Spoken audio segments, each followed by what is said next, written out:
ఏంది మీరు ఏదో డంపులు కొడుతున్నావు సార్? మనం ఇప్పుడు దాకా ఎక్కడ వర్క్ జరిగినా గానీ ఈ రెడ్ బ్రిక్ వాడాము. ఇప్పుడు ఏంటి సార్ ఫస్ట్ టైం ఇది వాడుతున్నారు? ఇప్పుడు దాకా మనం చేసింది అన్ని రెసిడెన్షియల్ ప్రాజెక్ట్స్ మీరు మాక్సిమం.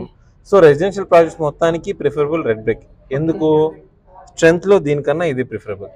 Okay sir. మనకి ఇక్కడ ఏంటి, కాస్ట్ ఎఫిషియన్సీ కావాలి. సో ఇన్స్టాలేషన్ కానీ, డ్యూరబిలిటీ కానీ, ఫైర్ రెసిస్టెన్స్ కానీ, సో ఇలా 5 పాయింటర్స్ చూసుకుంటే దాంట్లో స్ట్రెంత్ ఒకటి దీనికి వెళ్ళిద్ది, మిగతావన్నీ దీనికి వెళ్తాయి. సో ఈ కాస్ట్ ఎఫిషియన్సీ కోసం ఈ ప్రాజెక్ట్ కి ఇది యూజ్ చేసాం. నువ్వు ఒక్కసారి చెప్పు, మీరు మనం ఇది వాడటం వల్ల ఈ ప్రాజెక్ట్ ను ఎన్ని డేస్ లో కంప్లీట్ చేసాం? బ్రిక్ 15 డేస్ లో మొత్తం ప్రాజెక్ట్ కంప్లీట్ అయిపోయింది సార్. అంతే కదా? అవును. సో టైం ఎఫిషియన్సీ, దానివల్ల లేబర్ అంతా వర్కౌట్ అయింది. ప్లాస్టింగ్ చూడు, థిక్నెస్ మొత్తం.